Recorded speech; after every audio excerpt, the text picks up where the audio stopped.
Hello, my name is Hannah, and today we are building a witchy home for The Sims 4, and actually this was a viewer suggestion. This was suggested by Beeley Sims, so thank you for suggesting I build a supernatural sim house, and I decided to build a witchy home because, as I said previously, well, a bit ago, I really like building in Glimmerbrook, so I decided to build a, house kind of for a witch, or I think they're called, spellcasters. In The Sims, but I really had a lot of fun building this because I don't typically build with this much. The curved roofs was fun, and then the color scheme I went for more like an orange wood, I think, and then blue, as you can see, but I don't usually use those colors. Well, like the blue I do, but those shades of the orange and blue I don't use very often, so I thought that was really fun to branch out and play with some more colors, and I thought it was a lot of fun decorating the inside too. So today I decided that I wanted to talk about my experience with Girl Scouts, but also I was in the Girl Scouts in first grade, so this is my attempt at recalling memories from I think 8 to 9 years ago. So I remember that I was in Girl Scouts, and what you think of Girl Scouts is definitely not what we did. When I think of scouting and stuff like that, you go camping, you go out in nature, and you do fun group activities. We didn't do any of that. For most of the time when I was in Girl Scouts, we did arts and crafts and hide and seek, and yeah, we're first graders, but I definitely did not want to be drawing on Barbie. I think their Barbie coloring pages is the most vivid arts and crafts thing that we did, because we did that at least 5 to 6 times, and I wasn't in that long, so obviously we did that quite a bit in my experience. So I didn't want to be coloring Barbie sheets because I was thinking entirely going into Scouts that I thought I was going to be, obviously the selling cookies thing is a big, part of, what you think of when you think of Girl Scouts. But then obviously I thought I was going to do more of the things that you associate with, Boy Scouts, apparently, because we didn't do any of that stuff. My brother's a Scout currently, and he goes, camping, once a month, and he goes, out to, do nature stuff. That's what I thought we were going to be doing, but apparently that's not what we did, or if that may or may not have been just the leaders, what they wanted to do, but I don't really know. But we didn't do anything. But also, this was run by a bunch of the parents of the kids, which I think is how all of it goes. But these parents did not know what they were doing.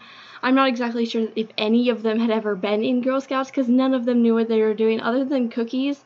I don't think that we did anything that was anywhere Girl Scout related, unless my definition of Girl Scouts is entirely wrong, which it could be, but I just don't think that we should be doing coloring pages and hide and seek in a big church. Because, with the hide and seek, we were in a pretty large church that it was very easy to get lost, and a lot of kids did, because there's 4 floors, and you could just go anywhere you wanted, and you could just find your way into different places, and you'd not be able to find it out. And also, it was dark because we weren't supposed to turn on the lights, so we always played hide and seek in the dark. And you can imagine a bunch of 7-year-olds running around in a church, but there was no one in it because we picked 7 p.m. and so there was no one in the church, and so it was dark, empty, quiet, and there was just a bunch of children running around. So it wasn't boring. The hide and seek was probably the most fun thing we did, because I didn't like the selling cookies part. That's what I thought I was going to like, but it was cold. And so no matter how much I like the cold now, I did not like the cold when I was younger. So I just kind of I walked. I did it. I was probably I was probably the one who sold the most cookies, because my mother actually forced me to sell cookies, which is what we were supposed to do to get prizes and stuff. And the prizes sucked. They were stuffed animals and coloring sheets, because who wouldn't want that? But it's fun. But that's what we did. And so, but also, the church was empty. Why was the church empty? Why did you allow these people that didn't even go to the church? None of us went to this church. We just booked an empty church. and just decided that that was where we were going to have meetings. Why was there was never, I think there was one time that there was like a meeting in there because they were doing like a choir practice. But that was it. The rest of the time, you could never find anybody in there. And so obviously if you needed help, yeah, you're going to either have to find one of the parents or you're just going to have to deal with it by yourself. Like, okay, one time when we were playing hide and seek, I remember now, I got lost in the library because apparently there's a library. I don't really know. I've never been in a church other than that one. So it was a big library and it was dark, but there was tables. So a lot of us went in there, and so you could like hide and stuff. But a lot of kids hit their heads on the table because, 7-year-olds are about the same height as these tables, apparently. I'm not exactly sure because they were tall tables. So they were like bar height tables, like in The Sims. They're about that tall. So we kept running into them because it's dark, because there was no windows in half the rooms. Because it was a big church and like half the rooms were interior like rooms, so you would hit your head and then everyone would be like running around being like, where's the parents? It was really something. I don't understand why they let us run around. I don't think they really cared much about what they were doing.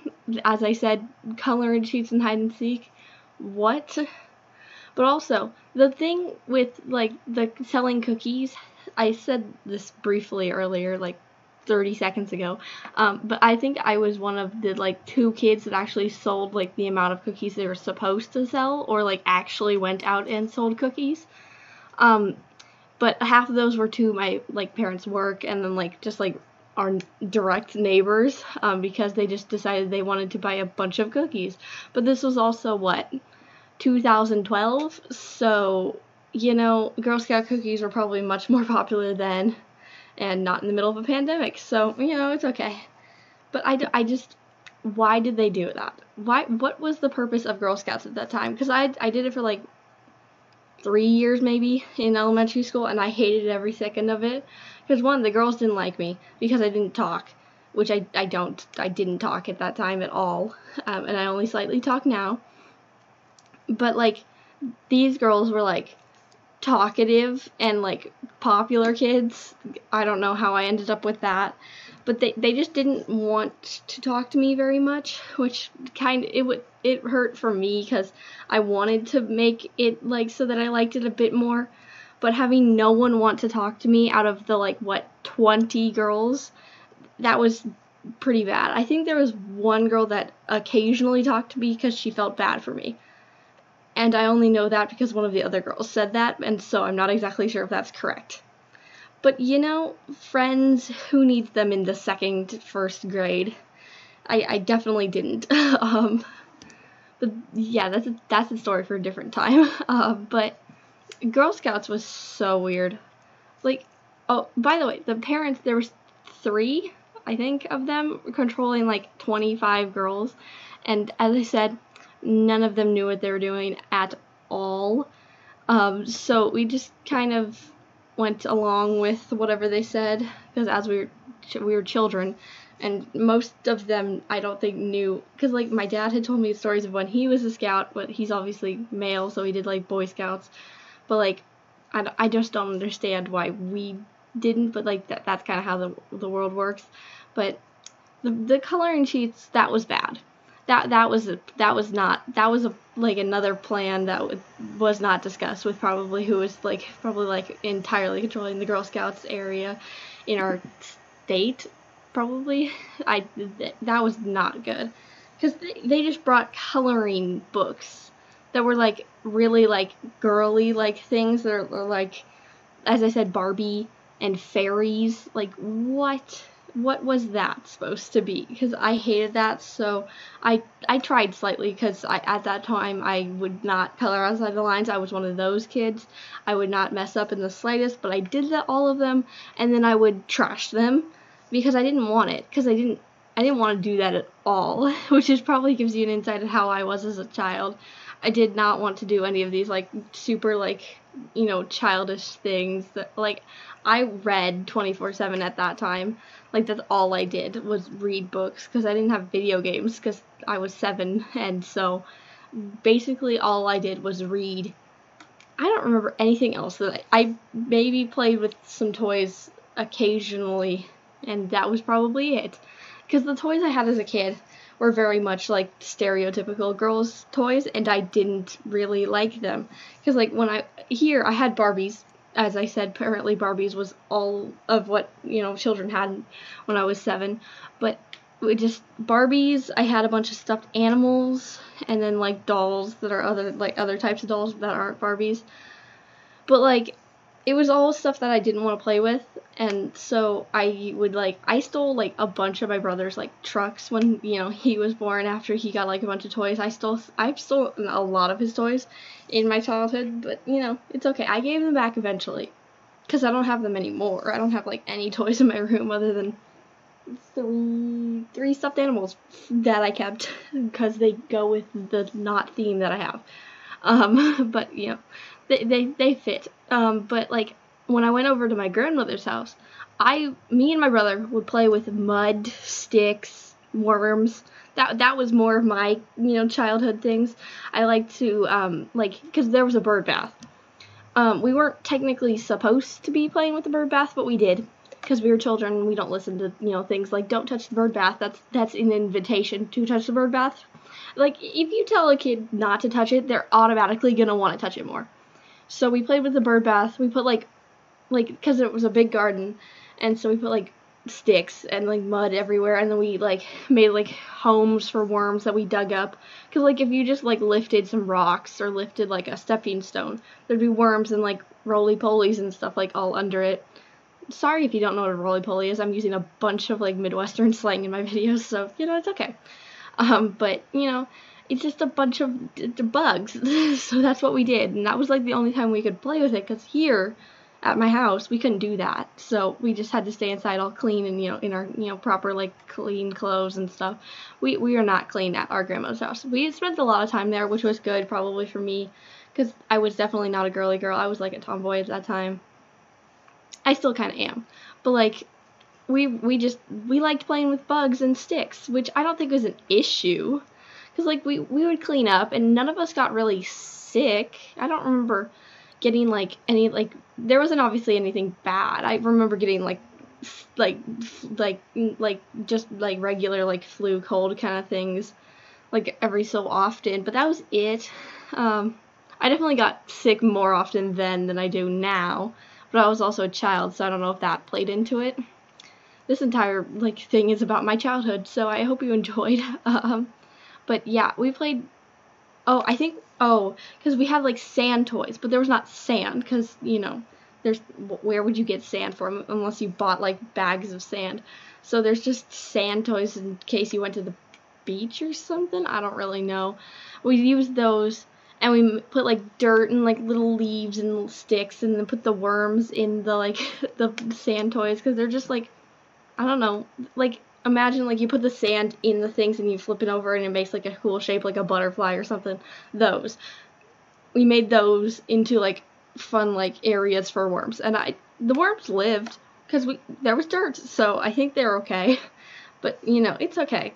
The worms I think are okay. They're probably not alive anymore because it's been close to 10 years since we first started playing with, you know, bugs. So, you know, it's okay. I don't even know how long the worms live. That's a weird, we got onto a weird conversation right there, but, you know, worms. But, back to the bird bath. We would have to, like, sneakily do it, because my grandmother, like, would stay inside most of the time we were playing outside, because it's a fenced-in backyard with a bunch of toys, so she thought we were fine. We were fine. But since we weren't supposed to touch the bird bath, we touched the bird bath, and we didn't, like, put mud or, like, anything in it, but we, like, use the water from the bird bath. Sorry, birds, you don't get the bird bath anymore. But you know, it's okay. We just kind of just took the water, put it in the like the worm habitats, and like we made other like creature habitats, because worms don't necessarily need a lake or of water. Like that's what we were like pretending to be. But like the roly-polies, and then like I think we found like crickets and grasshoppers at sometimes, but like obviously it's much more common to find a worm. But that's the end of the video. It's almost screenshots time, so I post a new video every day of the week, so you can watch another video tomorrow. Bye.